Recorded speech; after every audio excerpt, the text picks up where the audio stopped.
before I forget. So I'm starting the recording. First things first is we have our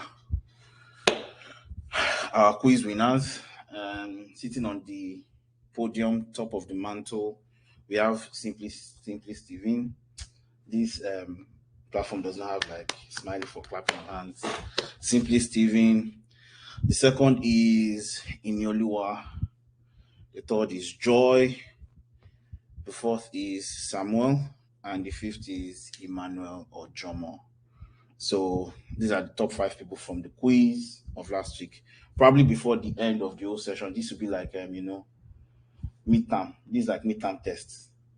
Probably at the end of the session, we'll now do full exam. So because you are leading now doesn't mean you lead at the end. But first and foremost, keep up the good work. Keep it up, and keep working on it. Secondly, so far, I don't know in the course of the week, were you able to go through the questions, go through the notebooks, go through everything? If anybody has any question, speak now or forever. No, don't mind. Does anybody have any question? So I like this group. No questions. Deborah, you want to say something? Yes. Why do you use optimizer after training the model? That's one question. The second question is when you're setting the parameter for training the model, you did mention what if the picture is zoomed out, what if it's zoomed in, when you're trying to set the parameter to kind of, I won't say resize, but reshape. No, that's not the word. I don't know the word I'm looking for, but the question is if you rotate the image by, say, 40 degrees or something, it's my assumption that you are rotating the image for all the images in the data set. What if an image is kind of upright, 0 degrees, and you rotate it by 40 degrees? It's going to be other center, right? So what's the parameter for rotating the image, one image versus doing something that is going to affect the entire data set? So this train data generator, right? It's a subset of something called data augmentation. So what this will do is it will go randomly and rotate between 0 and 40 degrees, right? So it's not that every image in the data is going to rotate at 40 degrees. It's not that every image in the data is going to, zoom in on them. No. It's going to, at random, show the model at a very equidistant data set selection. So maybe it's currently viewing this paper in this range. It will take like maybe 5 or 10 or 15. Maybe you have 1,000. 5, 10 or 15 like this, 5, 10 or 15 like this, 5, 10 or 15 like this, like this, like this, like this, like this. So that on the field, in real life, you don't know what will happen. Someone can come and twist the camera, and that's how the camera will be seen, on the field. So it's not all the data set it will twist. Like your data set as is will be in short. If your data set is rotated, that's the primary frame of reference your data will be seen. How your data is given utmost importance, then all these other noise, rotation, variations are given lesser priorities. But it's going to do that randomly across all the images it's seen. Make sense? So basically, the context is not to kind of try to correct the way an image is to suit or to be similar and identical with how other images are, but just to kind of like help train the data in a way that if it's in different formats, it still recognizes and you It makes can really identify. more Okay. robust. Yes. Okay. Yeah, Thank you. that's what all this is saying. Yes. Any other questions? Okay. Okay. Yes, Stephen. Okay. If you go to the lecture 8, the the classification we did on the auto vehicles. Yes. Okay. I'm trying. If you go to the neural network that was built. Okay. This. Okay, I'm trying to see the layers we built. Yes. What I'm kind of confused there. There's no input into that neural network. I've been looking at it. I'm not seeing any input. How did we input it into the model before we even train? So put it like this. This is your student. This is you in or a student in KG. You're just coming to school for the first day. You have your brain, you have your legs, you have everything. This is what we did. This is a skeletal thingy right here, right now. But the way this is due, it is built to accept an input of 100 by 100 by 3 channels, right? Now, it's now showing that the inputs, the first thing to encounter is convolution, then max pooling, convolution, max pooling, blah, blah, blah, till we get to dense layers. So this is the way we want to arrange the knowledge in the layers. Now, we've seen the structure, right? Okay. Now, in this place, now goes back to, we are now asking for the optimizer. The optimizer here is RMS prop, or we can say optimizer of Adam or optimizer of Lion. There are different optimizers. Optimizers is basically the rate at which the formula at which it would get the loss, add the loss to each weight. Basically, that is what does your backward propagation. Yeah. Those techniques or methodologies of doing your backward propagation. So that's what this does, right? Now, if you look at this model, it is now going to be compiled that, okay, Okay. this is the model, we're compiling it with this optimizer. Then at this point, you can see model. This is model, right? Model is all this. Yeah. Model. Now, fit that skeleton to our trained data sets in this sequence, in these steps of knowledge. That's how we are doing it.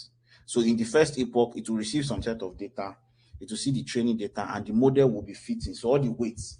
So at this point where I compile the model, this optimizer is filling all those weights, matrices with random weights. Random weight to start randomly, right? It will start randomly. Yeah, I get. So we defined the model earlier and then applied it here. That's what we did. We But only defined the model earlier yeah, and then yeah, applied it here. And I get now. Thank you so much. no problem, no problem. Um, Ololuwa, but all right. So, um, um, so Olaoluwa, yes, you're correct. On Saturday, Stephen was first, Ini was second, Joy was third, you were fourth. Then we did on Wednesday. And then why is this black box thingy? Ugh. We did on Wednesday, and we also compared. So this person got 14,000, right? Samuel Obisession got 14,000 compared to your. Oh, oh, okay. You're right. You're right. My bad. Sorry. I was sleepy this morning. Where's the place? So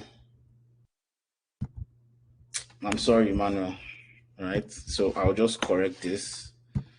Move this person here.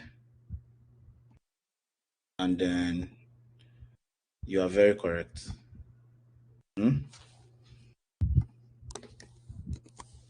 Please, we'll be speaking out. Nobody's above mistake. I sincerely apologize. And to people that have, raised their expectation that they were fifth, I apologize too. Yeah. Let's correct it so we don't. And those that did not participate. So this is the correct mantle. Thank you, Laulua, for the correction.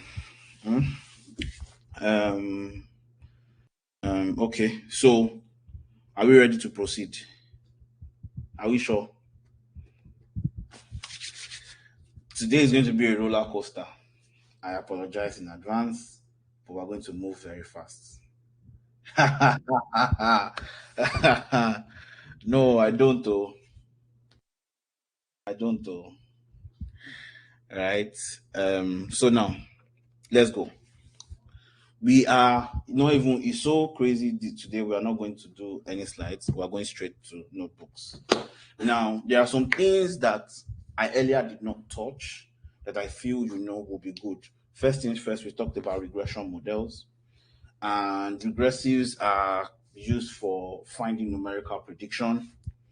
Now, during numerical prediction, we thought about checking the data, checking for outliers, training and all. And then we predicted, what if? Big question. Now, we also did a scenario where, for example, you have a lot of data.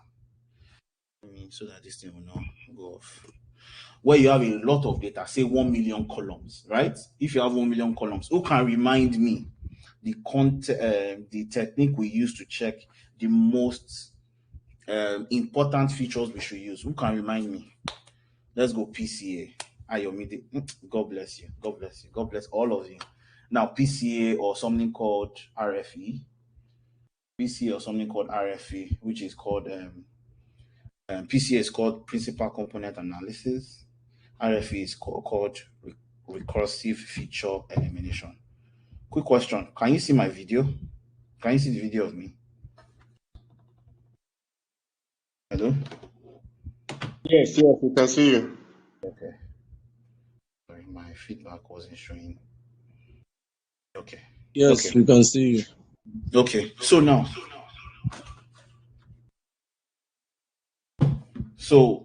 one question I have is, what if we have a scenario where they give us a data set and we have to predict two things from the same data?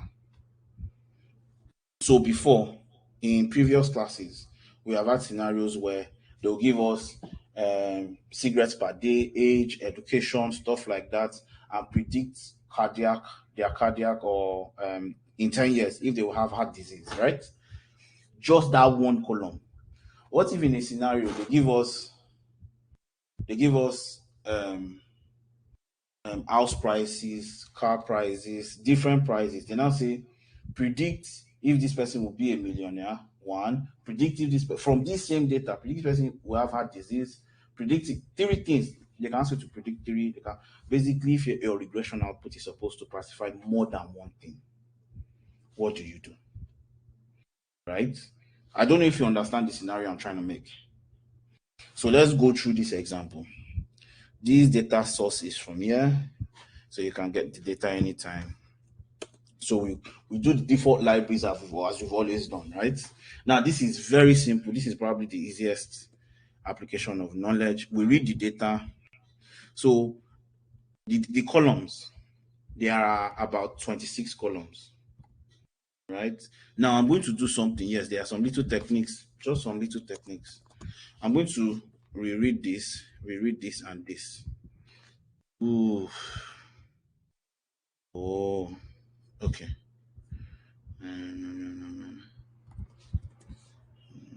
Let me do this again.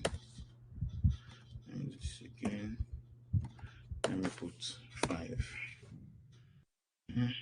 Now, when you are reading data with pandas, there are many situations or scenarios where your data frame will come and information will be limited, will not show on your screen. There are times when information will not show on your screen. This command helps you to view all the columns. So say, for example, it's because I wrote 5 here because it's 5. I'm limiting it to 5. If I want it to be 10, it will show me 10 columns. If I don't want any limitation and I want everything, I'll put none and it will show everything. I just wanted that to be clear. So just in case, right?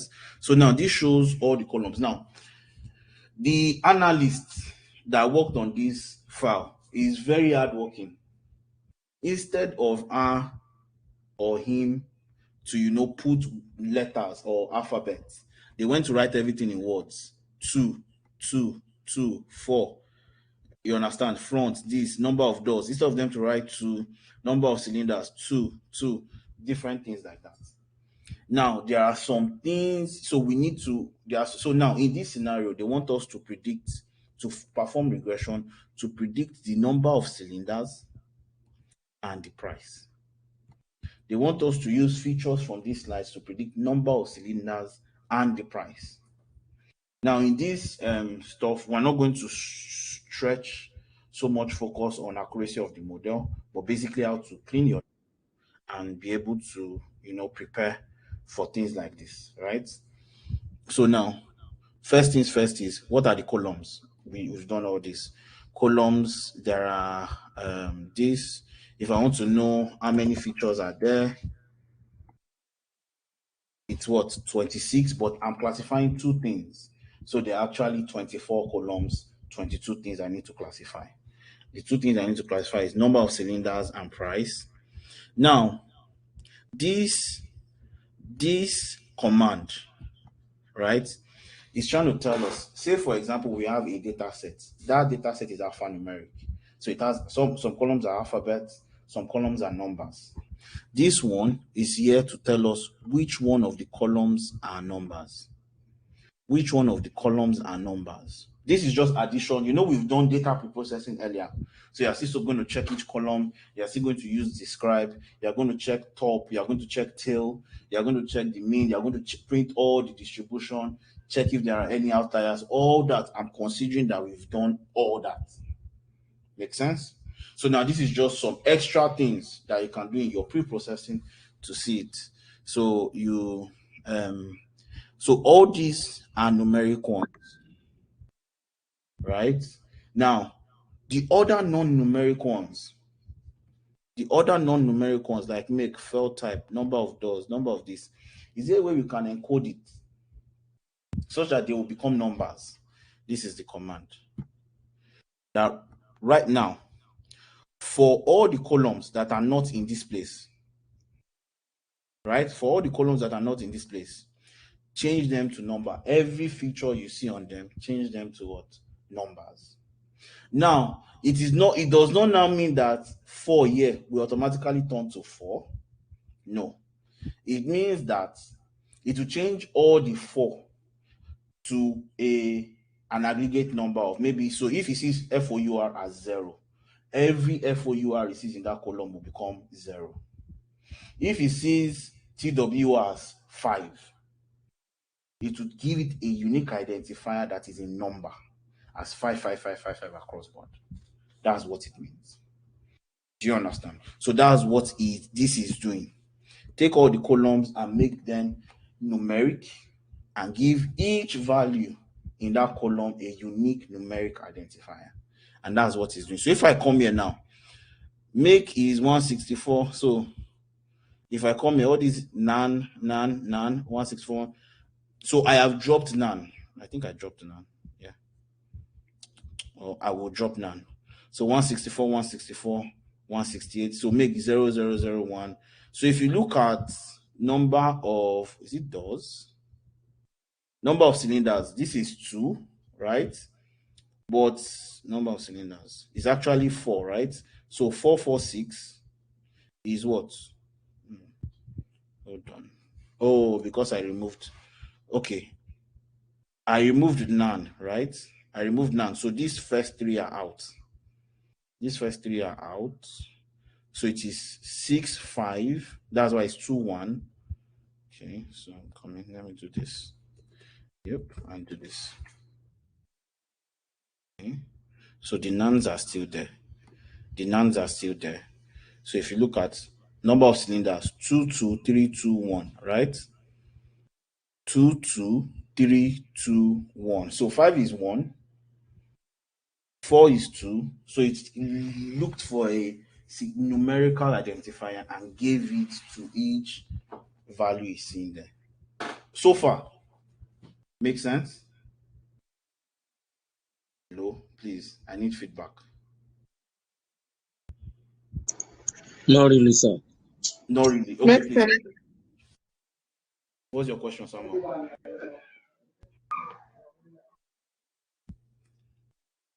Emmanuel, do you understand? Yes, I do, but do you have to make four too? Can't you make four like FOUR four itself and then five itself? Yes. Now, the thing there is that why can't I do that? Now, imagine that four. Don't look at four as because you know it's four. That word written there could be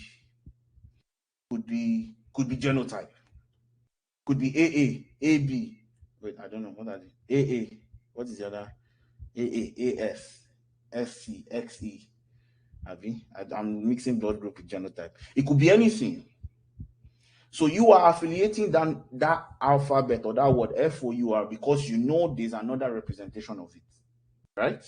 That is fine. Now, yes, the analyst that is supposed to do this is supposed to write four, and then 2 and 5. But what if you have 1 million rows?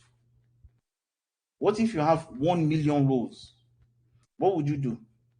What if it can be up to 14? Maybe they are just defined numbers, right? But what if you have 1 to 14? Let me give you an example. So now, if I now say that dot, Olaoluwa, you raised up, someone, Olatunji or someone raised up their hand. Describe. Okay. Now, I'm going to read this again. 1, 2, 3. I'm going to the beginning again. This code.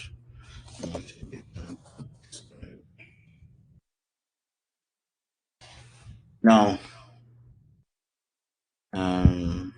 normalized. So if you look at data.describe, so what happened was I went back, no audio. Can you hear me? Can everybody hear Yes. me? Okay. Yeah, I can hear you. Emmanuel Order, please just check your audio from your hand. People can hear me. So now, I'm taking a diversion. I reversed. I went back. I went to reload the data again without any pre-processing. When I reloaded the data, I checked the head. If you see, everything is front, this. Now, when I did data.columns 26, data.describe, if you notice, there's something describe. Describe is only looking for data that is what? That is numeric. If you look at, this is where I checked all the columns that are numbers. Normalized loss, wheelbase, length, this, price, symboling. That is all describe is telling me. But there are more columns to this. So now this one now converts all the columns to numbers. So that if I say data.describe, I can have stuff like wheelbase, engine location, everything that is in the above, make, everything that was what? Words before. So if I come here, what was a word before? Fuel type. Fuel type is gas, gas, gas, gas, gas. Come here, if I say fuel type, it is 111 because 1 is representing gas. 1 is representing gas. So wherever I see 1, the computer knows that wherever I see is 1, it means gas. Do you understand? It's just the same way. Because FOUR in numbers is 4, doesn't mean that I cannot tag FOUR to 2. So wherever I see FOUR, in this scenario, the computer will see 2 and then label it. Because if you say you want to go down and there is 1 million cells, you are delaying work. All you just do programmatically is that in this scenario, wherever you see FOUR, make sure you tag it as 2. Do you understand? Me, if I was working on this project, I will tell them that subsequent times they have to give it in words, right? But this is data we have, and we have to do time to product sharp. We have to chunk it out. So that's what we did. I don't know if I've answered your question. done automatically by the computer. All it sees are unique characters. So the unique identifier to it. Simply Steven, thank you. Yeah, simplified it. Thank you. So now, after doing that, we assume that there's no outlier. We assume that everything is good. We split our data, and then this is the part of interest I want you to see. This part here. Normally it would have been, if it was price, it would have been price alone, right? It would have been price alone. But because we are doing two things, we are going to do price and number of what? Cylinders. When we are doing our model, normally this would have been one, but now it is two. So that means if I want it to be three things, I'll come here and put three and put the third one right here. Make sense? If I want it to be 20, I'll just increase it and put it right there. And then once it's 20, I will put it here, 20. So far, am I making sense? Here, code to decode the encoded data after analysis. What? Yes, you have to write the code. Yes, you have to write the code. So what I will do, right, in this scenario, and what I will do in this scenario is that, okay, you know what? For me to do this, right? Okay, let me show you another example of what to do. Let me show you another example so that it will make sense for everybody. Data.head, right? So I'm going to read everything again just to show you something. So let's say I want to pick out number of cylinders, right? Number of cylinders. I'll come here and say number of cylinders is equal to list data of cylinders, right? What did you do? Syntax cannot assign.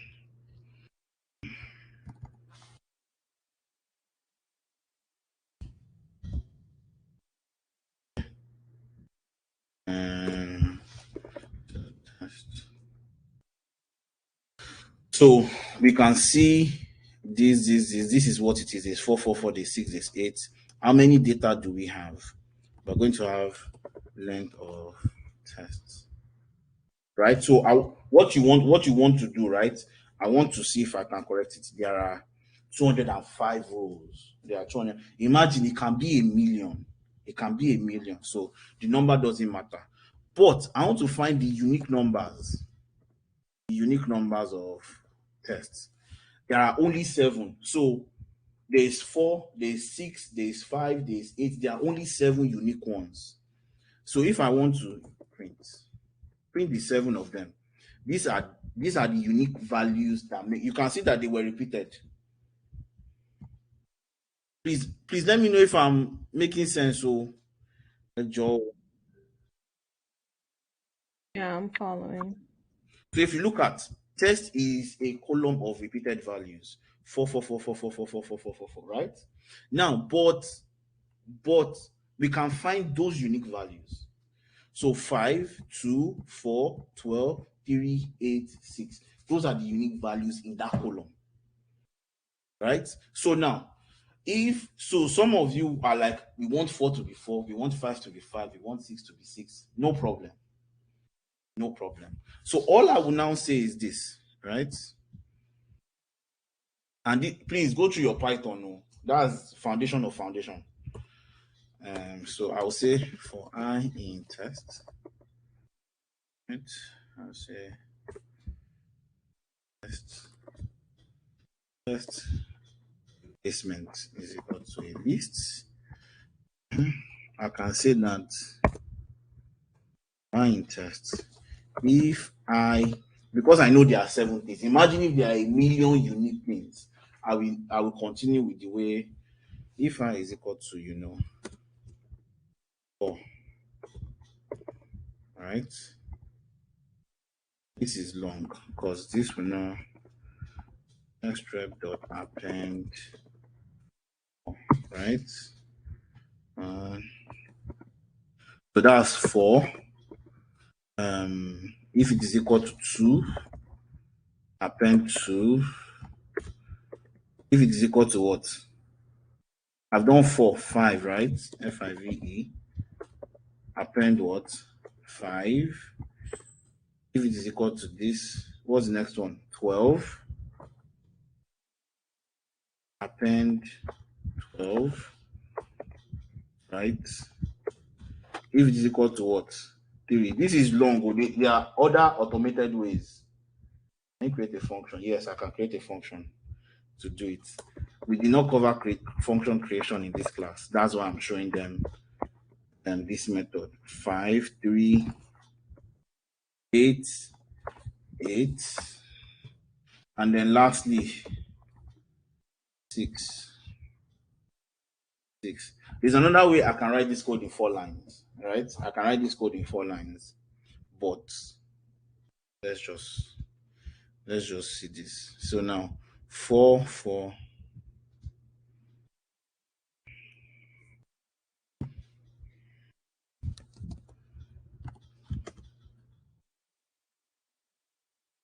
This is another method. I can also write I can write 5 like this and create a dictionary and say 5.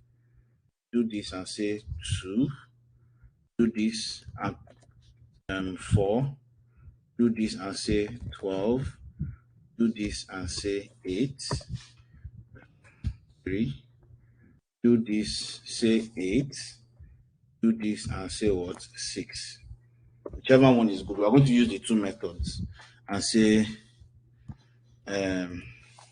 test dictionary equal to this. So now, if I do this for I in test, if I is equal to this, blah blah blah blah blah blah, boom. Now look at what it gives me.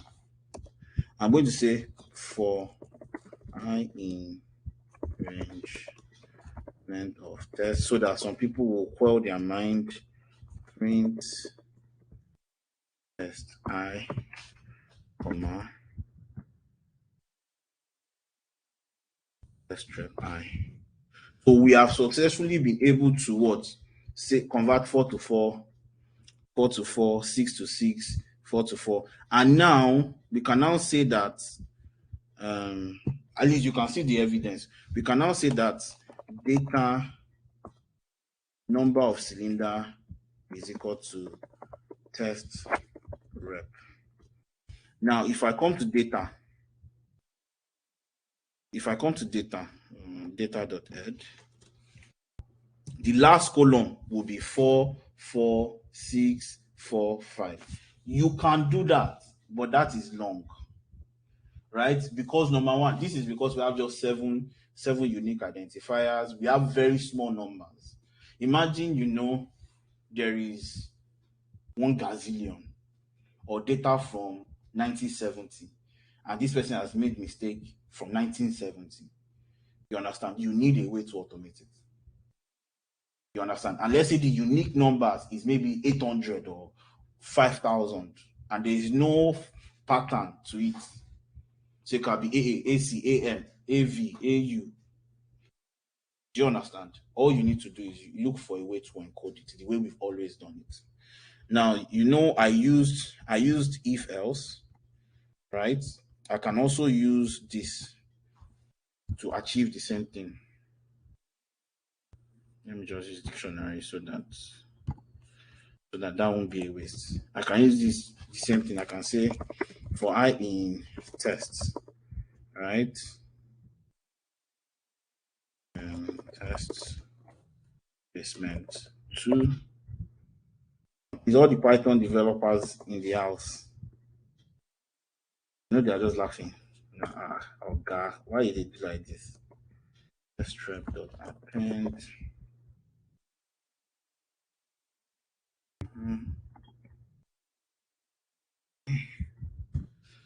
Then we will now come here. Did I delete it? I deleted it. Yeah.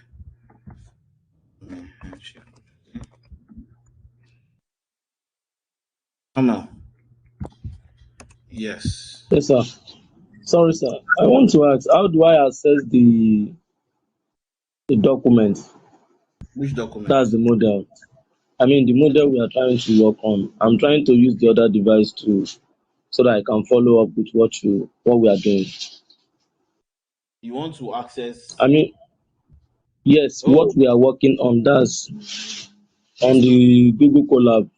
Yes, the this one. notebook. Yes, I've not Yes, sir. shared. I've not shared it. I want to share it with all the corrections. Okay. Yeah. So you can see that this was even faster, but we've achieved the same thing. 4444, but I used the dictionary.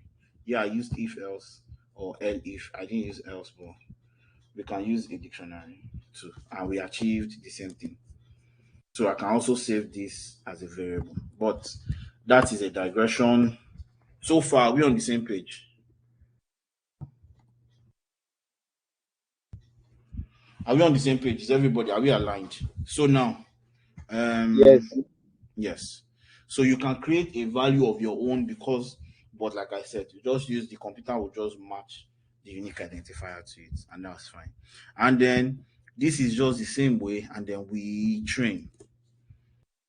Oof, what? Put it down. I've misrun some things. Okay. Data head. I will skip all this. Skip all these numerical columns. Back to numericals, and then describe all the columns, train tests, and then we are good. What? Now we're saying that the dimensions must be equal. One is 3 and one is 2. I think I know where I might have done something. Hmm. Hmm.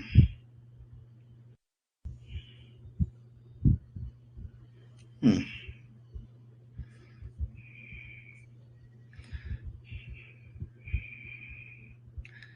Okay, dimension must be equal, but at 3 and 2 in place of mean squared error and this. Okay, where's mean squared error? Hold up.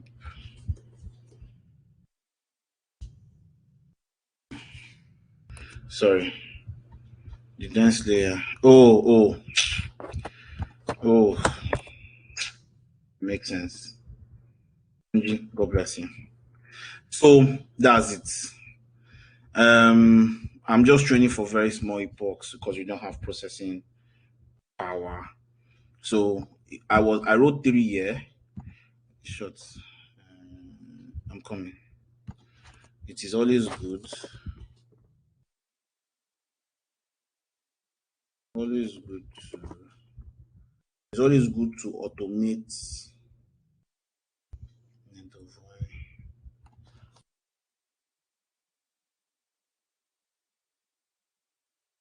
It's always good um, to automate everything you do. So in case I switch it, nothing will happen. It's always good to automate. Normally, I don't use numbers in this, especially in stuff like this. I will just automate it. So whatever what it will be the length of my features, length of what I want to classify, stuff like that. So to avoid mistakes like that. So we can do multi-output regression now. That is what we just covered. Multi-output regression. We can do one output regression, which is just general regression. So on that front, we are good. We also know the metrics for evaluating a regression model. We know a little information into pandas. We know some little insight into principal component analysis. And then recursive feature elimination works the same way, but that's fine. Component analysis will just tell you these are the of all the 1 million components you have, these are the most important based on some weights. Recursive feature elimination will be eliminating features. This is not good enough. This is not good enough. This is not good enough. So what is left to be? These are the features I think are good enough. Right? Makes sense. Now we are moving back into deep learning. Back into deep learning. So now we have the car data set that we are familiar with. Car data set that is Audi, Hyundai, blah blah blah. Now, why did I bring the car data set? I brought car data sets in for two things. Okay. Okay, yes. Now, car data sets.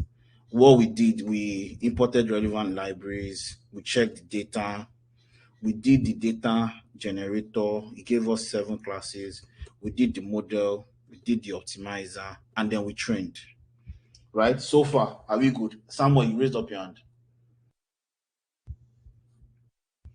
Hello? Hello? Okay. Not sir. Was a Okay. mistake. No problem. So now we trained all these so far are things we've covered. Now we didn't cover what are the metrics for a classifier, for an image classifier. How do you know your model is good? How do you know your model is bad? Oof, this is taking long. An epoch is 25 seconds. 25 seconds. So that means it will take it will take 250 seconds for 10 epochs. Do we have that time? While it trains, any question? Nobody will ask question. So let's reduce it. Phew. This model will be very inaccurate. Very inaccurate. Yeah, now. So 7 seconds. Ooh, 10 seconds. Ooh. So in 100 seconds, we should be done. So now, yep. So we are training. We've done all this before, but how do we evaluate? How do we evaluate?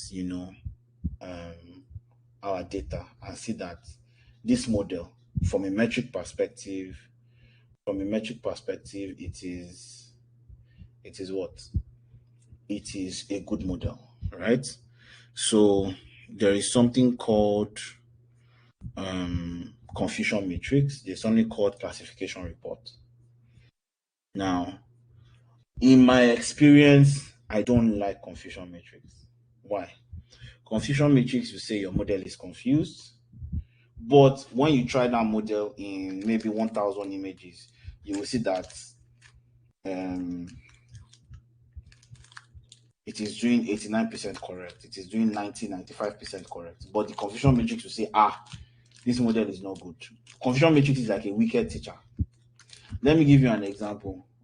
Because of what we believe from confusion matrix at work, we stayed on a model and stayed on a model and stayed on a model, and we kept retraining, trying different metrics. Confusion matrix was this model is bad.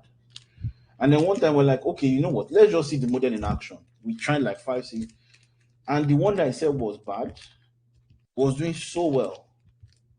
So well, we just said to. I'm not saying don't follow confusion matrix. I'm saying try it out. Let it be part of your process. But irrespective of what confusion matrix tells you, you should still test the model in action. You can pick 1,000 images or 1,000 data points. Test it over 1,000. How did it perform? Even that over 1,000 is getting 900 or is getting 990 correct. Yeah, your confusion matrix is confused, right? So trust but verify. So now it has trained finish. Now I'm going to run it through all these folders. So we remember that 0 is Audi, on day is 1, 2, 7, 2, 6. So I'll run this classification and then let it classify. Now when it classifies finish, I'm saving the prediction and I'm saving the true label. I'm saving the prediction and I'm saving the true label, right? So this is 6, true label is 6, 5, 4, 3, 2, 1. And then when it's done,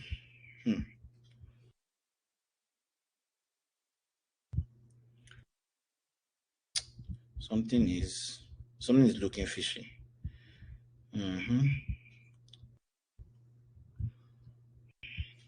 So far, any questions? Sorry, we're going to do a lot of this. A lot of this. A lot of this. The next thing we're going to do is exciting. Very, very exciting. All these things that we're doing, all these ones that we're doing, you see that it's stressful. It's stressful. Someone should unmute and ask me, how is this stressful? You don't want me to tell you how it's stressful. Someone should unmute, ask me how it's stressful. How so? How what? How is this stressful? How is How this is it stressful? Omoluabi? How is this stressful? Now, look at for me to build a model. First type model is sequential something. Okay, when I build it, I will say I want the input shape to be 100 by 100. Okay, let's say 100 by 100 is fine.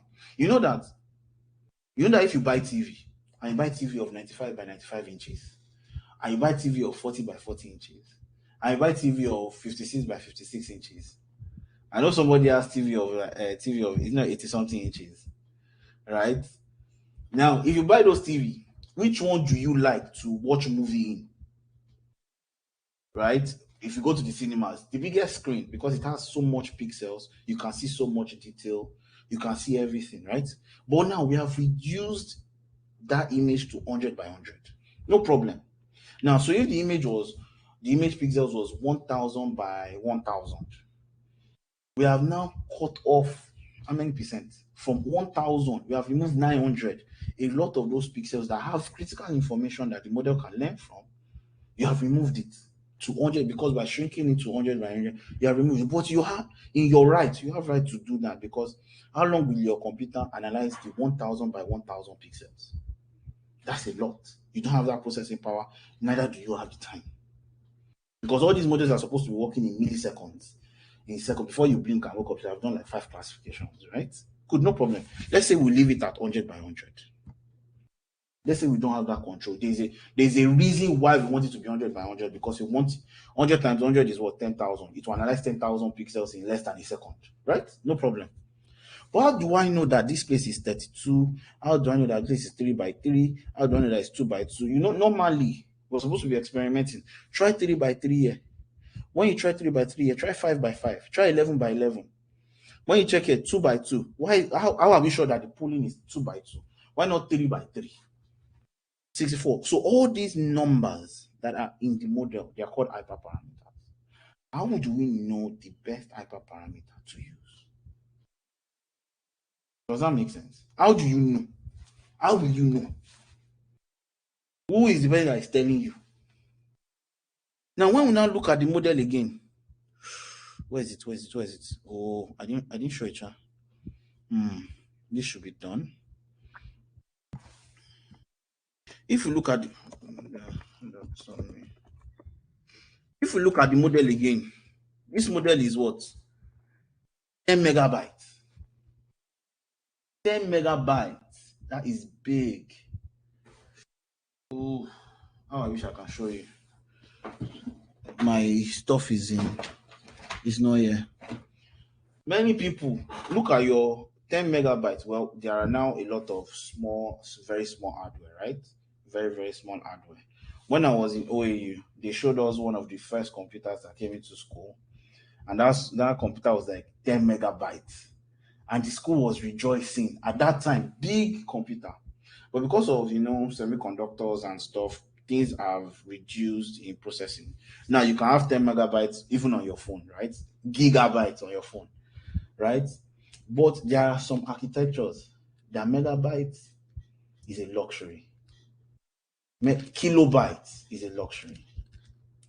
For example, I have to work on in a technology at work that requires a machine learning model of nothing more than 12 kilobytes. 12 kilobytes. So if you look at this, is using 2,619 parameters, 207. My model has to use nothing more than 3,000 parameters. Right? So now, how do you now? So you now have to think of what are the things you will reduce to shrink this model down. You have to think of model size. All those things of what are the best numbers to input to make sure that my model is good. Because if you train your model for the first time and it's bad, what would you do? So that's the next thing we're doing. Sorry for the digression. I'm preaching. Um, hold on. Let me just come in, Johnny. Wait, we'll come back to confusion matrix. Hold on. Now, classification report. Now, this classification report is going to tell you that for your image classifier, for your model, what's the precision, what is the recall, what is the support, what is the this. Now, the accuracy, because I trained it small, the accuracy is 24%. 24% out of 800 and what 13 images. Now, these values are what you call your classification report. As much as possible, you want these values to be as high as possible. Your model has to have a very high recall. It has to have a very high precision, high F1 score, and high accuracy. Basically, like this model that I have right now is very bad. Very bad. I cannot show anybody, right? But because we don't have time and we are long on this, that's what. Now, for confusion matrix, I think I'm getting the scaling wrong. Something, or maybe it's extremely terrible. That's why it's not showing. But I think I will check Google for this. Just hold on. I don't want to waste much time. I know the syntax here is correct, but basically, confusion matrix will just tell you that there are 6 classes. It will plot a 6 by 6 grid, and it will paint everything properly. Many data analysts use it for data analysis, right? But we'll check that before we go. I'm very excited. That one is just metric reports, and I don't believe in confusion matrix. That's why I'm not into it. Now, the next section of what do we do, how to tune parameters. It is called something called NAS. NAS and AutoML. Now, what is NAS? NAS is called Neural Architecture Search. NAS is called what? Neural Architecture Search. You give something called AutoML some parameters. You say, I have this data. I've done this data processing. You still do all your data processing and everything. But instead of you to now come and say, oh, let me put 32 by 32, 3 by 3, 8 by 8, 7 by 7 here. No. You just tell this model, I want a model of maximum size of 3 MB. Go and look for it for me. It is going to go and search for the best parameter, and it will not ask you something. You say, how many times do you want me to check it? You can say 10 times, you can say 15 times, you can say 20 times, depending on your processing power. But if you say five times, it will try 5 different models by itself with different parameters and train and give you the best model with the best accuracy. Does that make sense? So, do we understand? Yes. All right. So now, in this scenario, we are going to use MNIST, right? We'll use MNIST. MNIST already has a pipeline. MNIST data set already has a data set from TensorFlow, right? We will train it into train and test. We'll split it into train and test. And this is called AutoKeras. Now, this is the documentation for AutoKeras, basically. We can use it for regression. We can use it for structured data regression. This is ones like California data set. I'm showing you this link so you can try your hands on it, right? Because a lot of machine learning engineers do not know about this library, and it has everything you can do on it. But instead of it to do, it is going to what? It's going to search and deploy it yourself for you, right? Interesting. Wow.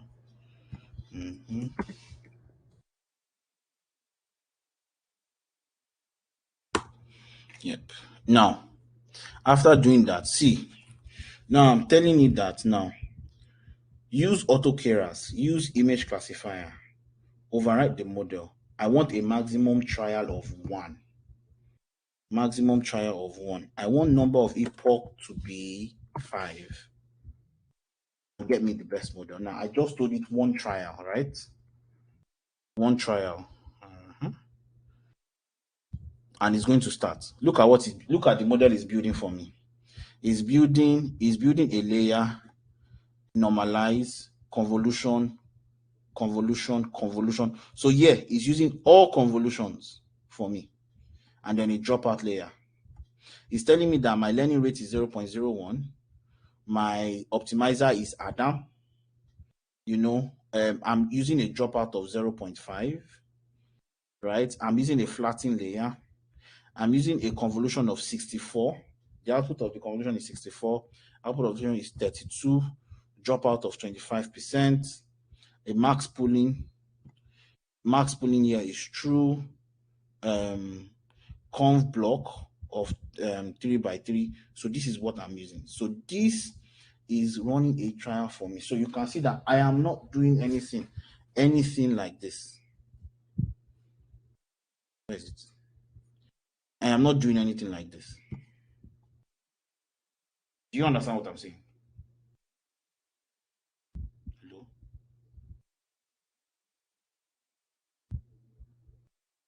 Hello? Yes. Hi. Any questions Hello, Mr. Tolulope. I actually did not get that aspect that you that I just said? didn't do the homework. Yes. So, IBK, don't omit. As I'm talking, be answering me. So you remember that when we want to do normal model, we'll write Yes. model sequential, we'll go and copy and paste and do all these things. You will copy my code. Abi? Yes. Yes. Good. Now, but we cannot just use the same drug for all the sickness in the world. We cannot. What if this model is giving something bad for another image? How do you know if you are to delete these two like this?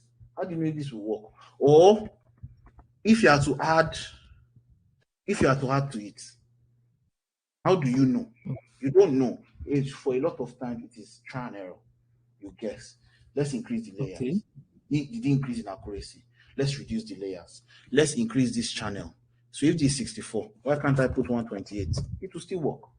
Nothing is stopping anything. But how am I sure that it will work? It will not affect my production time and everything. Do you understand? We cannot just use one Yes. model for all the sickness or all the problems we ever encounter in the world. Definitely. Good. So now, but if we now want to be changing it, what is the science of changing it? Do we know? It is a lot of trial and error. You understand? Which one is giving I us get good? that. Good. Now there is something they've now made called auto-keras. Auto-keras, all you Okay. just need to tell it is that how many times do you want to create different models for a data? I said once. After this, we're going to train it twice, right? How many times? We said once, right? How many epochs? 5. That's why it's going 5 times. Now it is going to build a machine learning model for me without me asking. And it will be keeping track of the accuracy.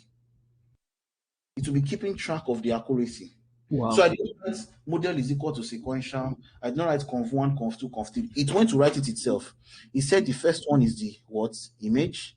See the hyperparameters. All the hyperparameters that I'm supposed to be doing myself, it is doing for me. It is saying that what? The first convolution, the kernel size, the second convolution, max pooling, separable, dropout, convolution. I did not write. Did you see me write sequential, anything? No. No. It itself. It is making the model itself and it's doing everything for me. Do you understand what I'm saying? I now get that. I now get. Make sense? So if Mr. IBK has gotten it, does everybody get it now? Ini? Yes. Ini, let me hear. Yes, sir. Yes, I'm here. Ini, do you understand? Yes, I do. Are you sure? Okay. Yes, I do. Thank Because I want your next thing. Secondly, no. I will say this, and if the answer is no, I'll be very disappointed. I hope nobody will disappoint me. How many of you here have started writing your machine learning resume? How many people here? Don't lie. God is seeing you where you are. How many of you here have started saying that, based on what, because you're not asking me questions. If you're not asking me questions, you're not troubling my Telegram, you're not troubling me on WhatsApp, you're not troubling me on Google Classroom. I am going to assume that you have answers to all your questions. And if you have answers to all your questions, you understand everything. I assume that you've practiced. You've practiced from stuff on YouTube, on Kaggle, on everything. I've shown you where there's data sets. So if you have all those things, how many of you have your machine learning resume? Nobody. I'm so expecting you to be bubbling down. Dr. T, I want you to help me review my resume. Is it good enough? Nobody. You don't have faith in what we've given you. We've actually not tested the water. You've not. Why? Why? We are giving you skill. Yes, continue. You want to say something? We actually understand that this skill is, in fact, a very, very unique one and Yes. very valuable one. But Get to the for students, even yes. like when we're in our institutions, even while we are graduating, we never assume that yes, we are actually good enough for the job market. It's until when we now apply and we get them, we now feel like, okay, yes, we can do some things. So we are still not sure of ourselves. That's just the truth. Yes. That's for me. Yes. And I agree with that. But let your unsureness not stop you from taking action. Let it or I did not know I would say that. Let your unsureness not stop you. Let me tell you something. Let me tell you a funny story. And some of you on here know this story. When I got to the US, my first job interview, I was so unsure. I had so much imposter syndrome that during my interview with Oyibo, well, I'm sure there's Nigerian, over the phone, I shouted in Yoruba. I shouted, "Hey, Mugbe." Right? It was so, they did not even, you are laughing. They did not call me back. They did not call me back. I did not hear from them again. It was, the name of the company was Intel. You probably know them. They do your computers. They gave me a code in C++.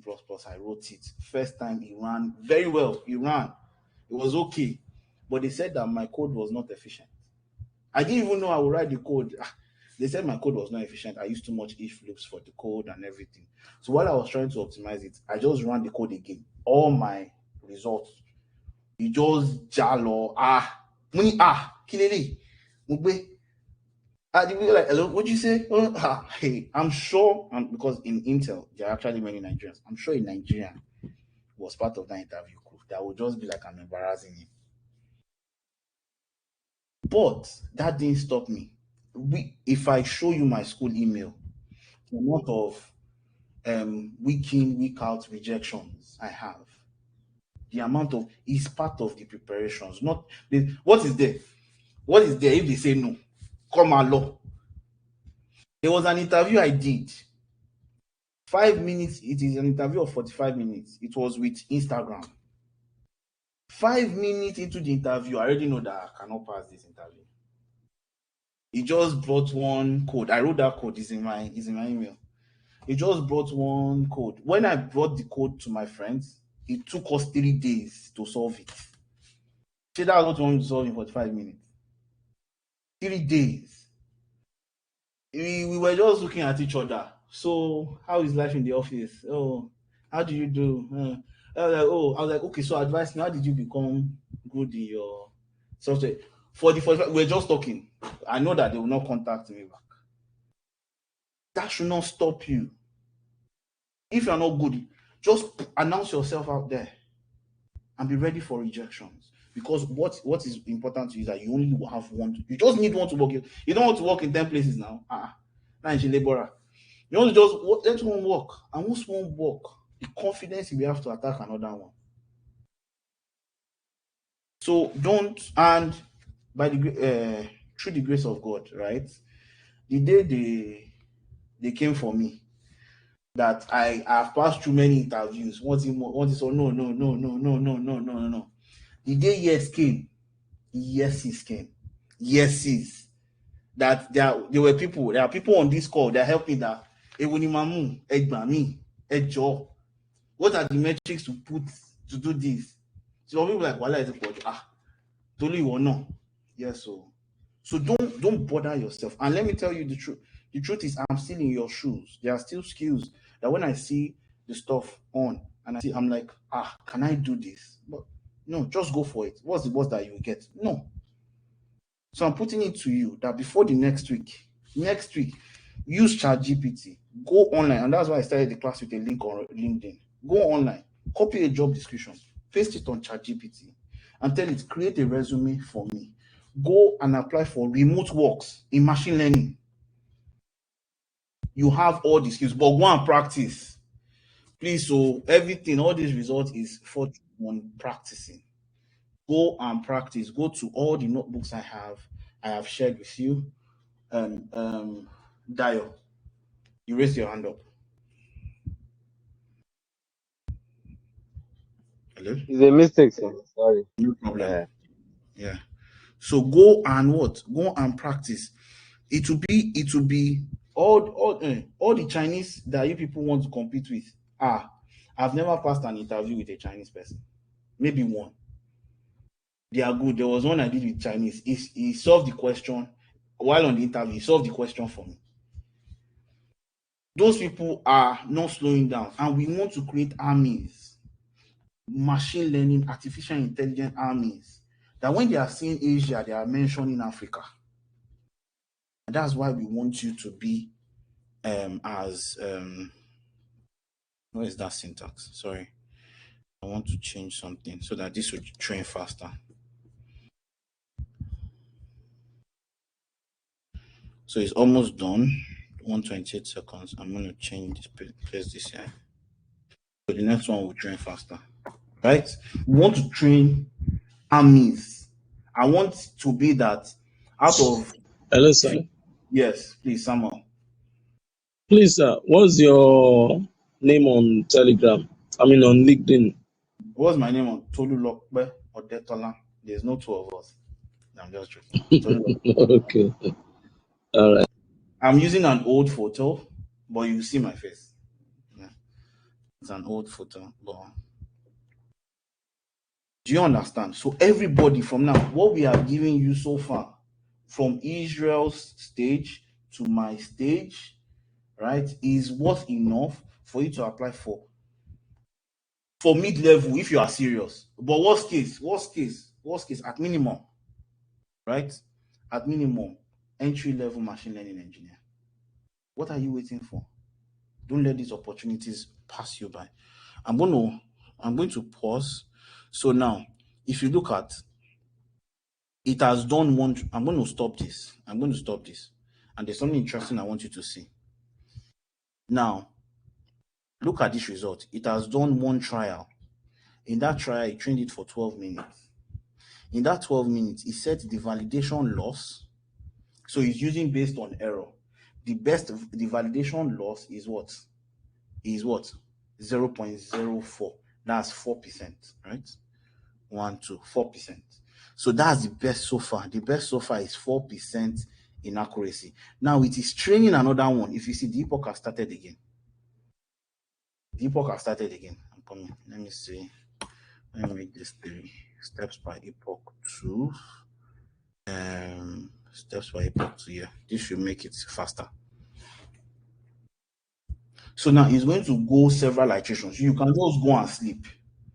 And it will give you the best model. So you can see it's moving very fast. Epoch 1. All right. So yeah, we are not after accuracy. We just want to do this. Epoch 2 is 35%.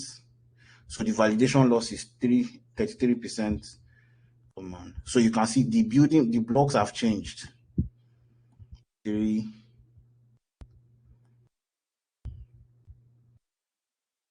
4, 57%, and then what? 5. So this is going fast, right?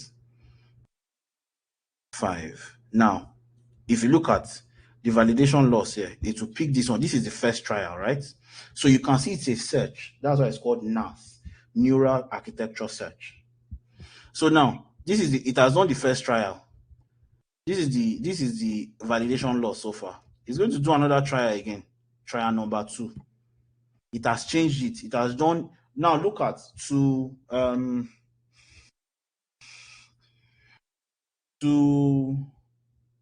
Deborah. If you look at, it's doing image augmentation of horizontal flip, vertical. We did not tell you to do it all. It's doing all those things for us. It's doing zoom factor. You understand? So horizontal flip is true, vertical flip is true. So it's doing all those things for us. Now it is pre-trained. I'm coming. I'm seeing ResNet. It's using ResNet F. Can you imagine? But no problem. Let's just say so. It's training for us, right? So this is something. Now, why I even brought up about stuff? There are many engineers in my machine learning team. I introduced them to NAS. I was the one. This is a team that has been existing since. I just resumed there a year ago. I introduced them to NAS, and that has helped their process a lot because everybody just goes and sleep, right? They just sit down. They can do research. So I'm telling you, many companies don't know when you're talking in your interview and you say, well, this is my process in machine learning. First, I clean the data, I train the data, blah, blah, blah, blah, blah, blah, blah, blah, blah. And I take you through what? AutoML. Oh, what is AutoML? They don't even know. And then you start to say, talk yourself up, Please. I want to hear that on my LinkedIn. People are messaging me. Dr. T, I got this job. I'm working for them here. No, please go out there, set yourself up for success. We've given you all the tools you need, all the tools to understand any code and learn anything else in machine learning. So that is that about that. After this trial, we'll move on to now this AutoML, AutoKeras. There are different AutoML that you have that I think I have worked with, right? This AutoKeras is just one of them. There are different ones. Weka, Weka, we don't need Weka. Don't worry. So there's T-ports, there's H2O. We are going to do H2O. There's AutoGulon, there's TransformRig, AutoPytorch. You understand? There are all of them. AutoKeras. There are a number of them, right? But the one that I use for regression, I use AutoKeras for regression. I use H2O for regression. For image classification, H2O you have to pay. So I use only AutoKeras for image classification. Right. So that's that. So I'm going to stop it here. It's taking too long so that we don't have much time. Now the next thing is H2O. This is the code for H2O. So I use it for regression, right? So if you look at the data we had earlier, from this one, hope there's no error. Okay, everything's good. I'm using this regression data. I'm passing it into H2O AutoML. So H2O AutoML is owned by Amazon. It will create a mini server on your computer, and then H2O is also very heavy, like computation heavy, right? So it would search. So I've done image classification. To do regression with AutoKeras is very simple. Just come to this link, come to regression. It's very simple. It's just the same thing. It will search everything and then do it, right? That's to do that. And then to do regression, I use H2O for regression. H2O is usually more accurate for me, right? But so it is loading. Let's just wait another 2-3 minutes and then we'll give it a flow. From here, I'm going to open the floor for questions. Deborah is typing. Deborah, you can unmute though and ask us questions.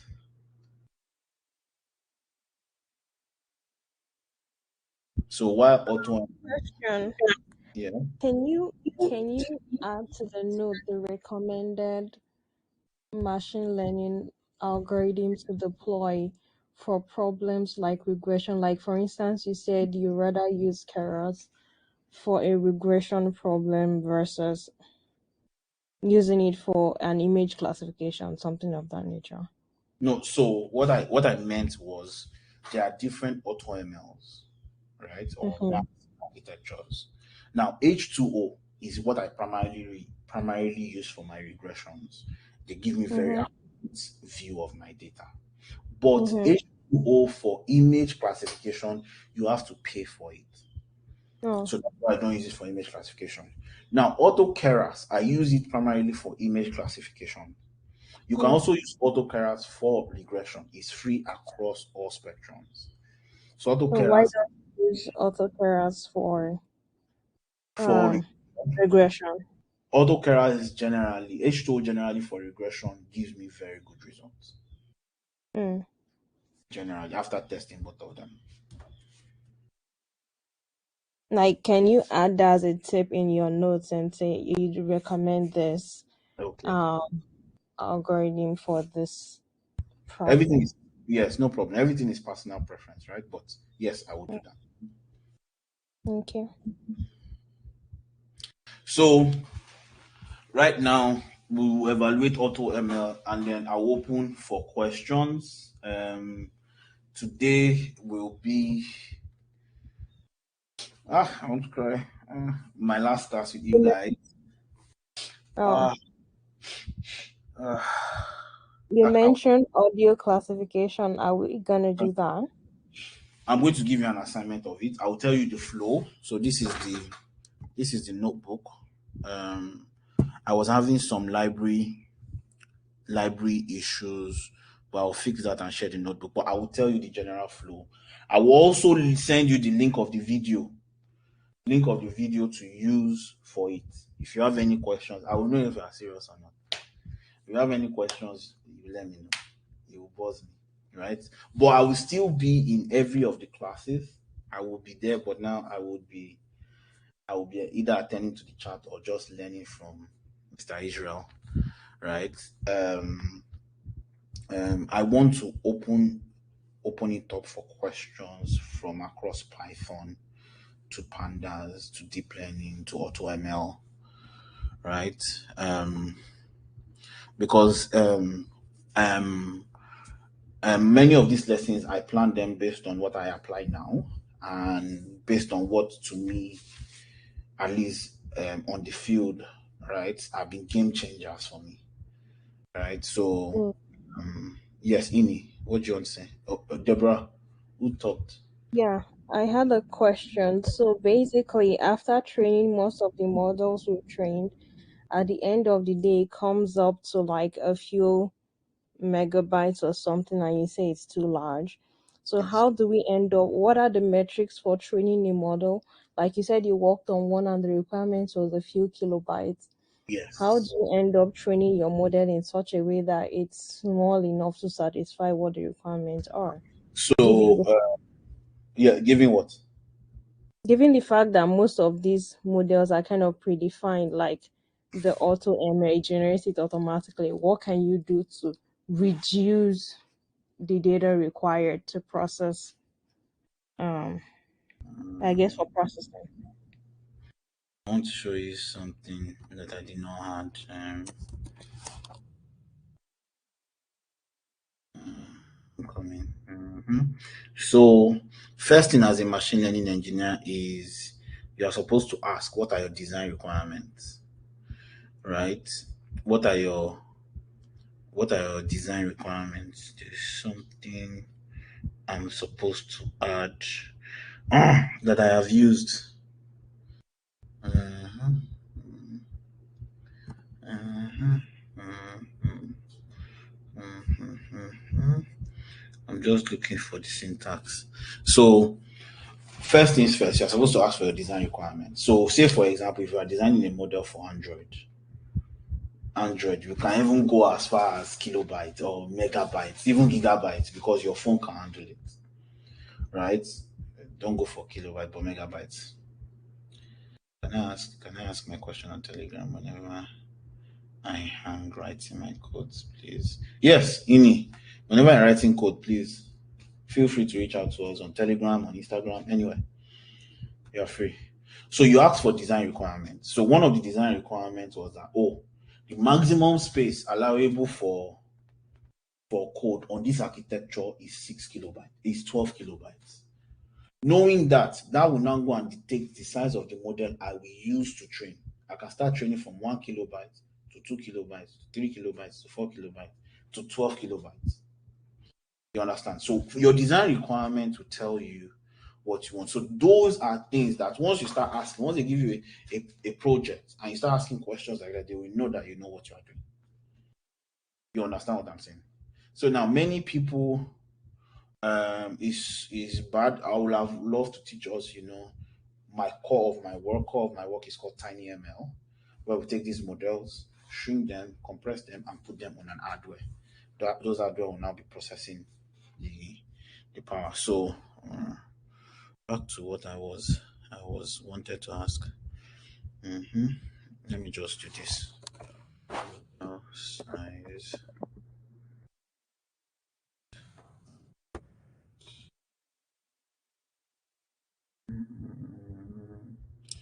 Yeah.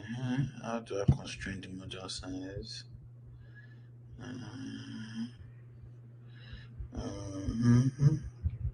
I'm coming. Maximum trials 3. Distribution. Distribute. Yes. Can you see this? Can you see this? That is good. Good. Oh yeah, wait. Let's pause. So AutoML, H2O has trained on that data, and it has trained on data to predict price. Now, when he predicted price, he told me that he tried on all these models. He trained on all these models, and the best one. This is the best one. The best one is giving me an MA of 1257. Is giving me an RMSE of this. Is giving me an MSE of this. Now, is this model good enough? Is this model good enough? Yes or no? Yes or no? No. So what this now tells me, this is why I use H2O. This now tells me that my data requires cleaning. I have never trained a model that beats. I've never trained a model on my own that beats H2O AutoML. So this model, if H2O AutoML says the best result it has is MAE is this, RMSE is this, something is wrong with my data processing. So many times I use H2O AutoML to check if my data still requires pre-processing or not. That's one of the. So I just run it in 7 minutes to tell me, oh, your data is good enough. Because if it can tell me that my MAE is very small, my RMS is very small, then I'm good. I'll just go and train it with any other way. But if not, you can see that it usually takes me about on my local PC, because it's Google Colab, it takes me about 7 minutes.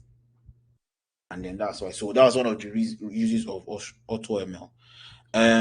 For Keras, yeah, I can say maximum model size to be 12,000.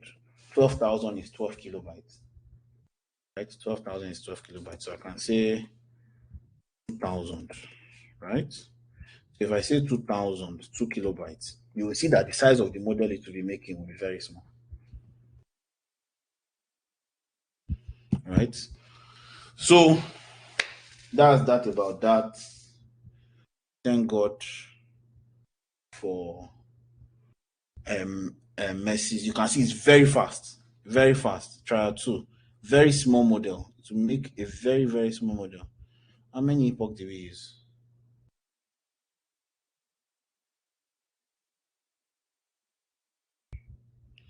How many epoch do we use? So this model is probably too small for it. So yes, the floor is open for questions and answer.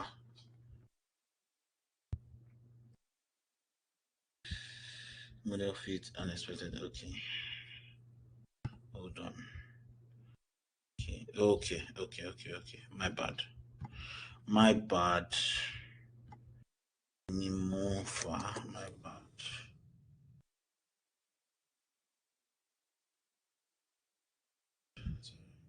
Yes. So now the ground is open. The floor is open for questions. You can ask me any question, anything you want to know about me, about machine learning. Yes, Steven. Okay. So after using the auto ML, Yes. any of the auto ML, Yes. can we deploy? Yes, you can. Do we deploy immediately, or we still have to run our own, go through the entire process to check out what do we do? How do we use it in a production environment? That's what I mean. Okay. So in a production environment, so what environments let me see. CLF.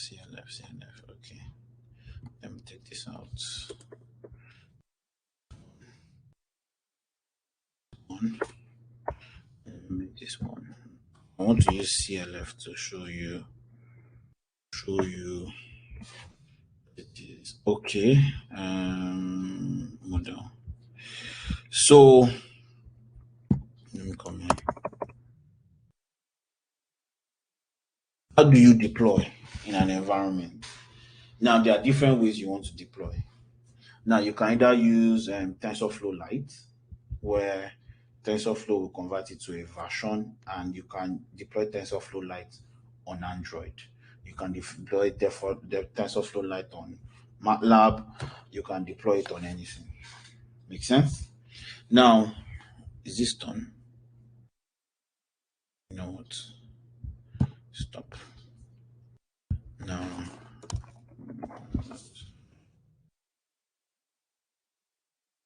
right? Or you can use a method called, so if I say model layers,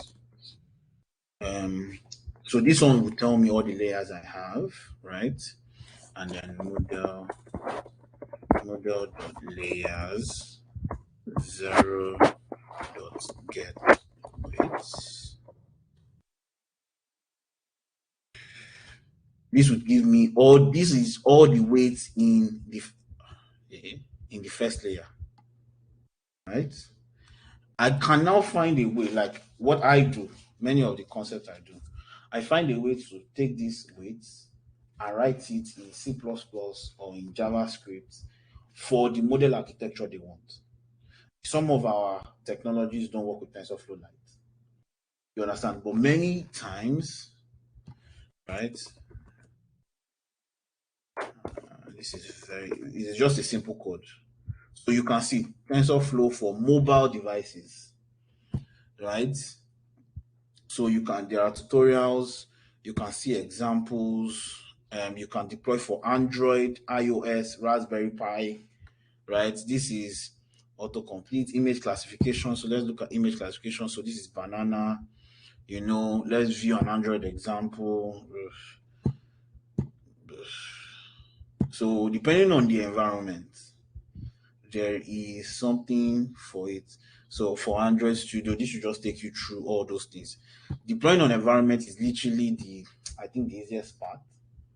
Okay, maybe training the model is the easiest part because you don't have to do anything. But depending on the environment, there are ones for it, right?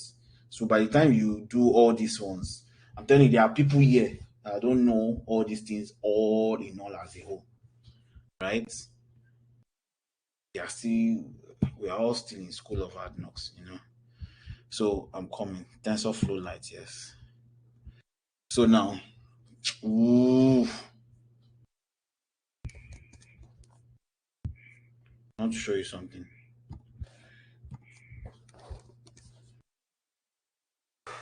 So TensorFlow Lite basically is just how you can deploy on edge environments, and then you call the API. So after you've trained the model, you load the model, you convert the model to a TensorFlow Lite model. It's just this method. It's just that it's not in the scope of this work. but like I said, you can now put on edge devices, you can put on Raspberry Pi. TensorFlow likes to auto prune, auto quantize, achieves all these TensorFlow achieves using quantization and pruning. TensorFlow likes to auto do all those things for you, right? So that is not a it's not a problem. Once you just know how to do a good model, first and foremost, transitioning into all those things are not a problem. So one of the things I want you to read up, uh, one of the things I would want you to read up would be first follow the examples, transfer learning. I know Israel worked on that, transfer learning, and then let's say TensorFlow Lite. Right, I will share this audio classification notebook for you. Right, I will share it later once I confirm. There's just some libraries that I'm having issues with. All right, so any other questions?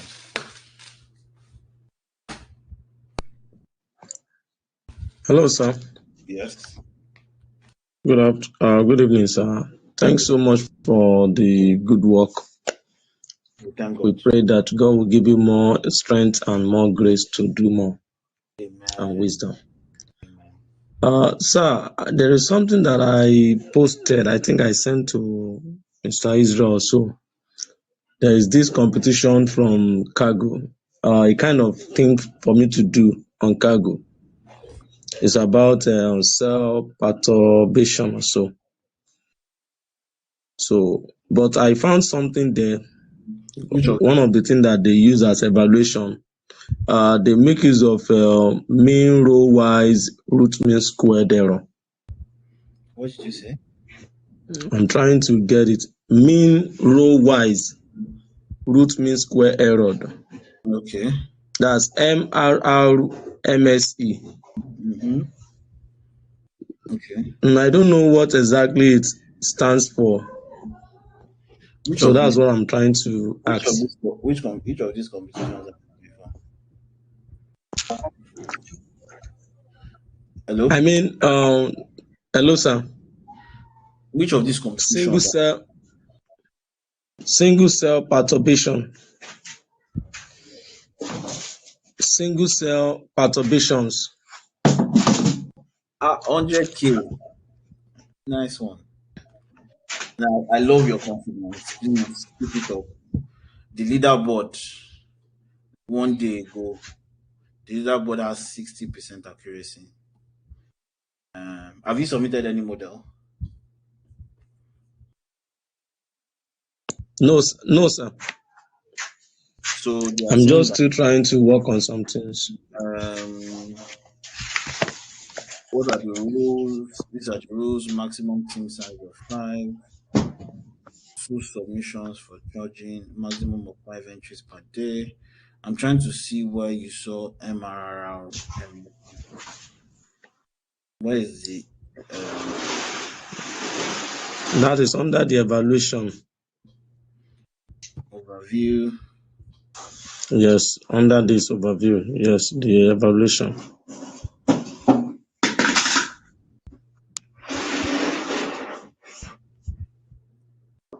So, oh, okay.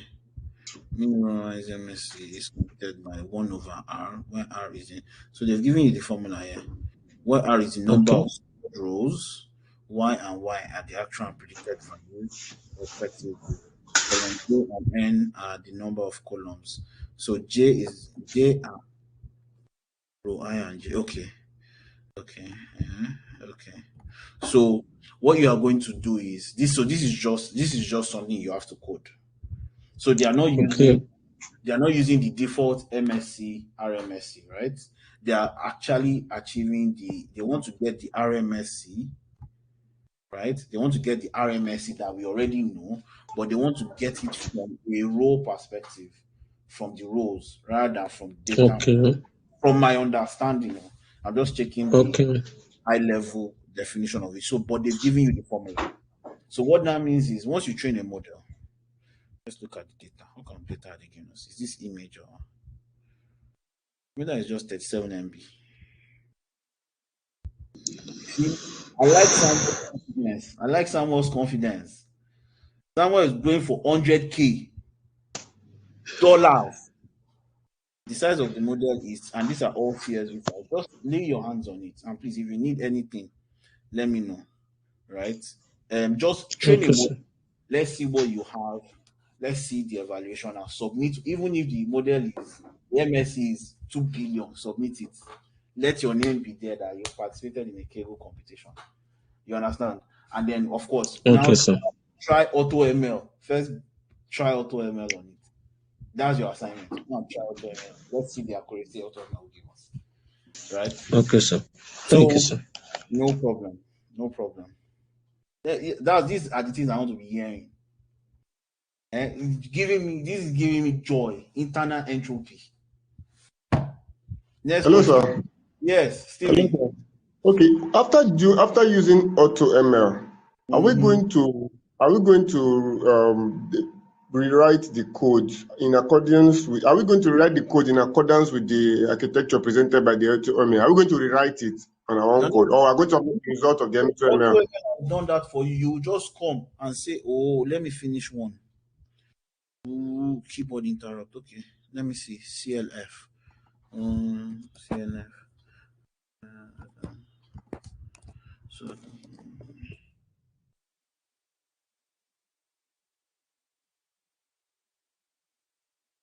hold on. Image classifiers no attribute. Some I'm coming. That's why CLF dot fit. Maybe because I didn't let it finish. But hold on. It's just the same way. The same way you deal with model in TensorFlow. That's the same way. So TensorFlow and Keras are the same thing. If you look at this TensorFlow model, right? Ugh, you see Keras everywhere. So the way you manipulate Keras models is the way you will manipulate a model that comes from AutoKeras. There is no, there is not much checker tools about it. You don't need to rewrite and now say model dot summary, no, no, no, it has done that for you. You can go straight to the model dot summary, do TensorFlow Lite on the model that TensorFlow Lite gives you. Make sense? Makes sense. Another question is, from here, what next? From here, what next? Yeah, how do Um, we continue go development?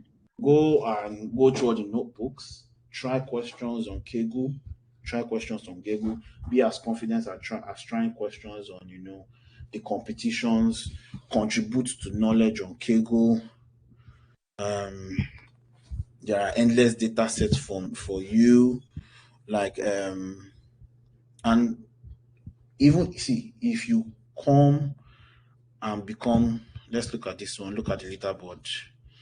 If you come and you are in the top 50, your name is on this podium.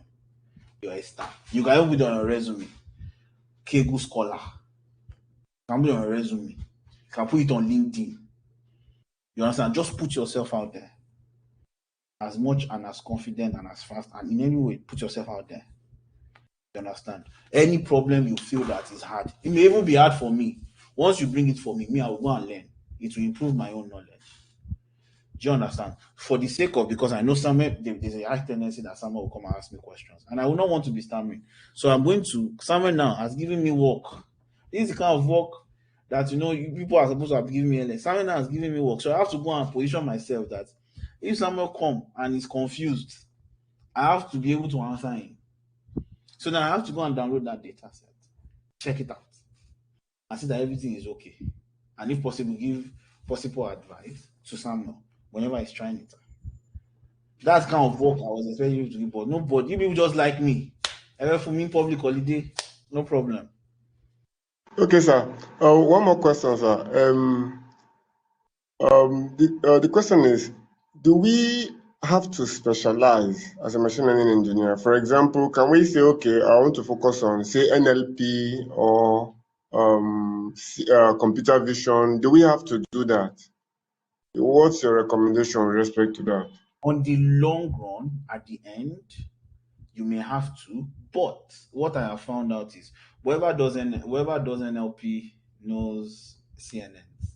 Whoever is doing CNN knows NLP. We always know the ideas on everything. For example, I know stuff about supervised, unsupervised reinforcement. I know chunks and chunks of it.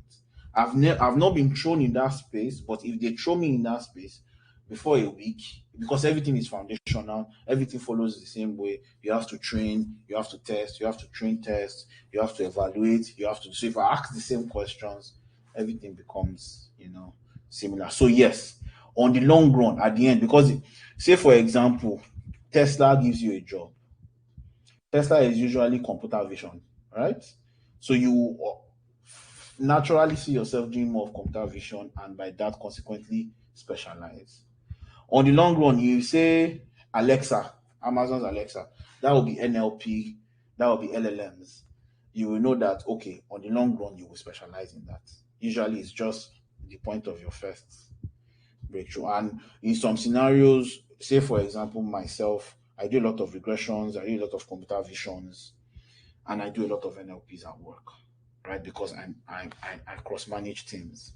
So that means that I have to keep, and I also manage machine learning deployment. So I have to be abreast with all these teams as a whole. Make sense? So naturally, but please go for knowledge, as much knowledge as you can. June, I've not heard your voice. June, are you there? Say something. Or you are out again. Okay. Chisom,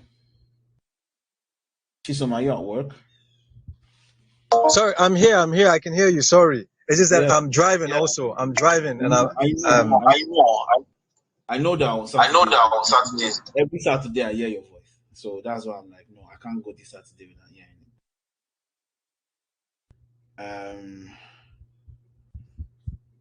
it. It means Chisom.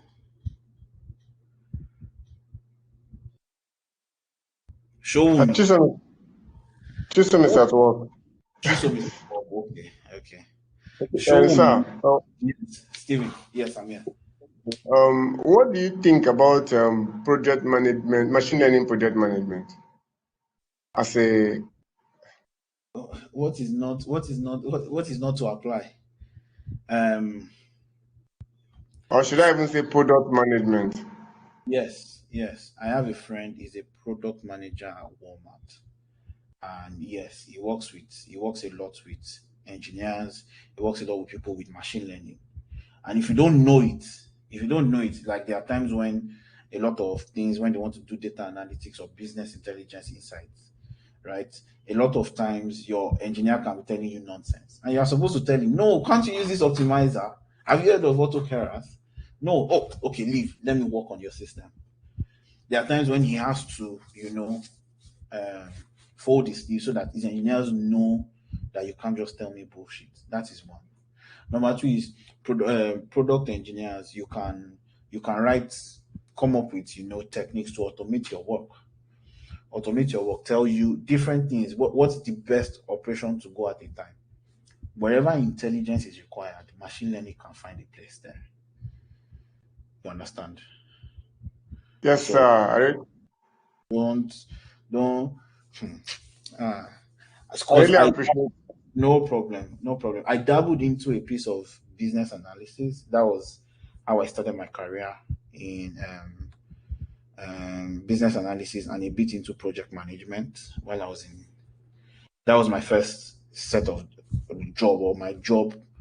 I started as a trainee. So yes, machine learning can find a place there. Any other questions before we go?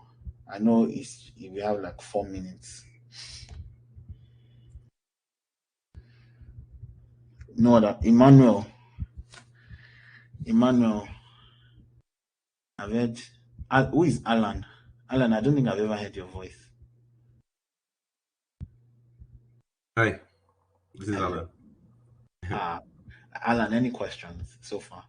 Ask me anything, Um, even if it's in my name. I think yours is more a personal one. How long were you a trainee before you were able to get something solid? How long was I a trainee? Um, I started my working January 2016. I was God. January 2016. I worked for 1 year as a trainee with a company called Venture Garden Group. And then the January next year, I got promoted to, should I say, a business operation. They call it business operation manager or something or whatever for garden data. So there I worked as a data analyst. I worked as a project manager because I had a software developer. I had people that everything had to.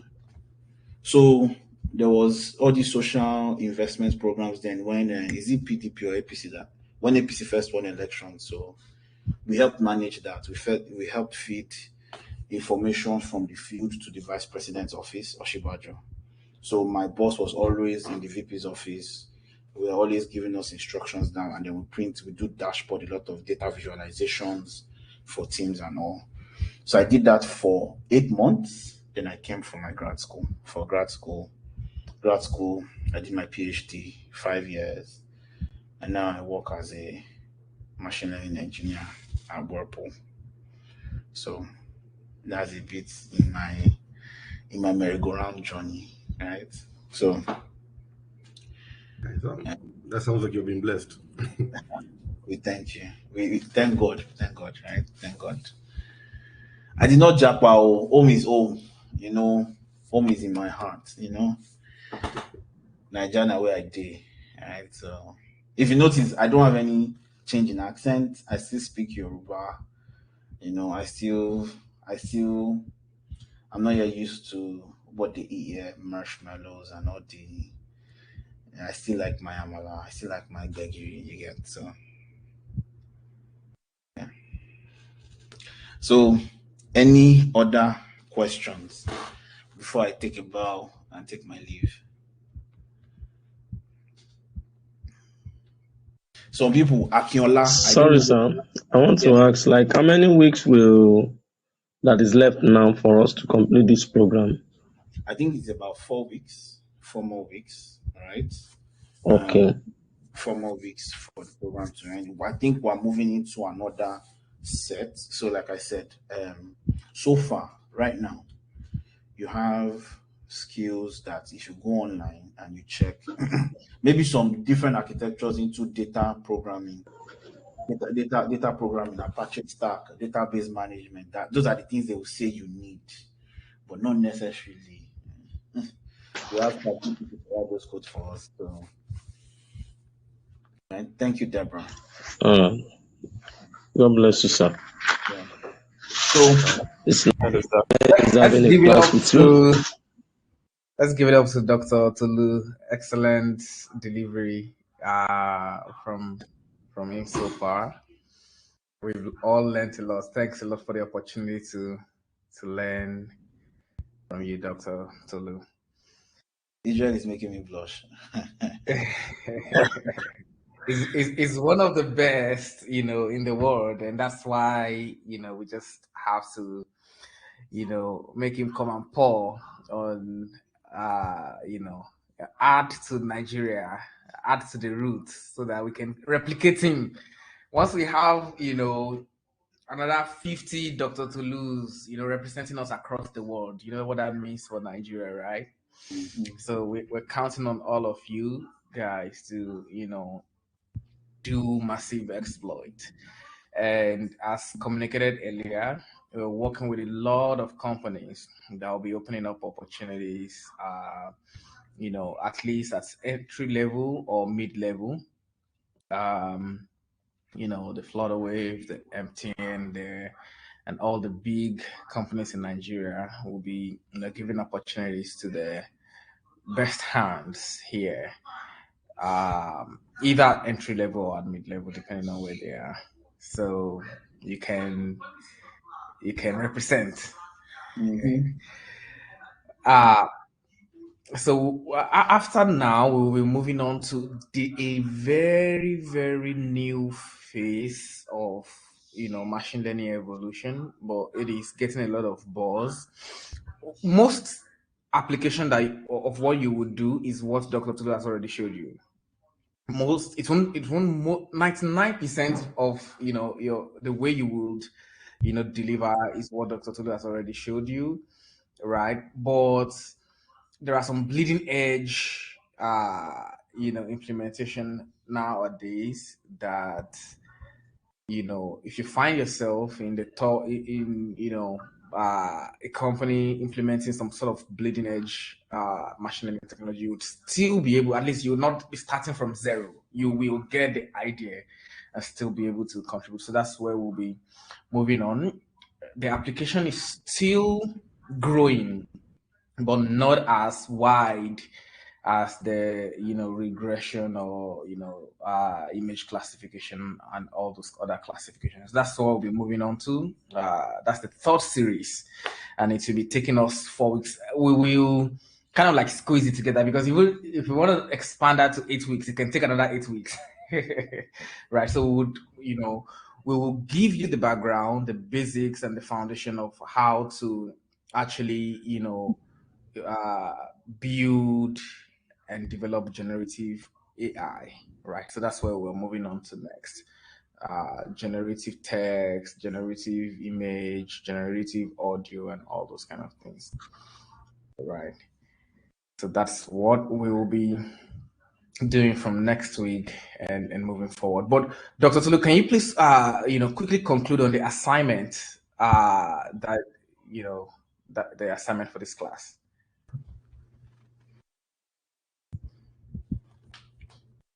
Can you hear me? Yes, very clear. Yeah. Please, I made you presenter. I thought you were good. Can you please make me presenter?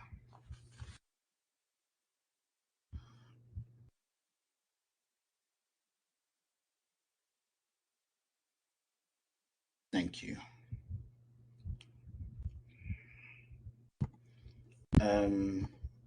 Deborah, do you know anything about LLMs?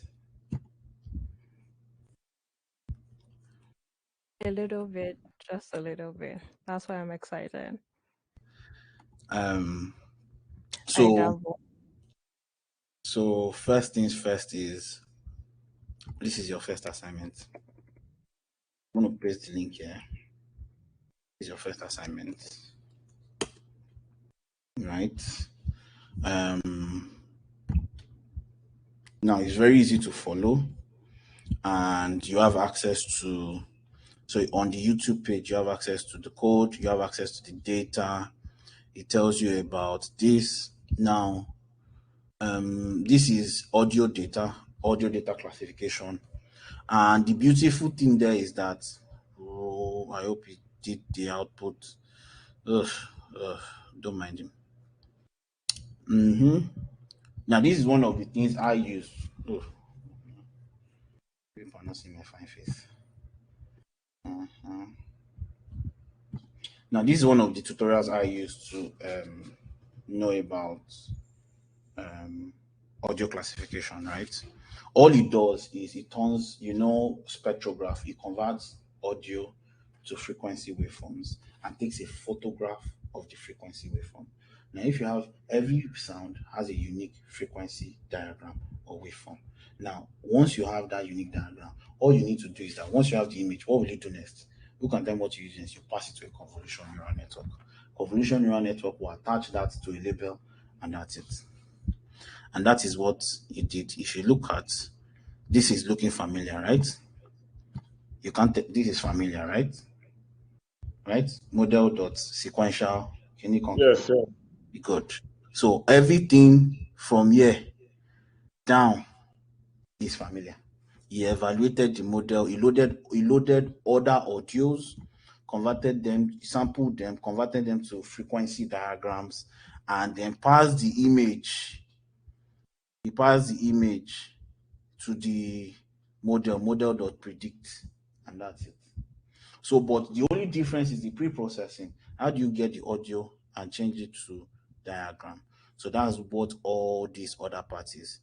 So I downloaded the audio. You load the audio. When you load the audio, you will use some libraries, which is TensorFlow. some libraries to convert it to spectrogram. That spectrogram will give you an image. So I want you to do this. This is your first one. And go through. Is it possible to convert audio to text? Yes, there's audio captioning. Yes, you can do that. Yes, it's possible. So to convert it to a diagram, and when it converts to a diagram, you can use. So this is kind of like a blend between CNN and audio. This is a very good transition to audio classification. So I was thinking that we'll touch on it and then we'll go into it, but this is your assignment. I want you to do this. That is one. Number two is to build your confidence to go into cable competitions. I want you to come here, do things on because if I say people should go and do it on your own, you will not do it. So I want you to do things on computer vision, right? Traffic light detection, right? I want you to take it. This is the data, traffic detection project, right? You will see, let's look at how the data looks like. You will see the data and then you will see pictures that will come in. And then I want you to create a model from scratch and predict. You can either use autokeras. You should do one manual, do one autokeras. Those are your 3 assignments. Audio classification, traffic detection, manual, traffic detection, autokeras. Make sense? Any questions? Hello. Yeah, all these will be added to the Google Classroom, so you don't have to. No, I know. I'm just saying that if they have any questions on any of the instruction or things I've said, I'll send you the YouTube link to follow the tutorial for the classification. I'll also send you the data set for computer vision project. And subsequently, in the course of the weeks while you go through generative AI, I'll probably be giving you assignment per week, just to make sure to reinforce and remind you of the knowledge. Make sense? Yes, sir. Thank you very much. Let's go. Awesome. Let's give it up for Dr. Tunu once again. And more grease his elbow. All right. So see you all next Saturday. Let's come early. Let's come prepared as we transition into another category of machine learning development. Thank you all. Don't forget to reach out if you're part of the top 3 in the quiz that held last week. Please reach out and let's get the prizes across. Thank you.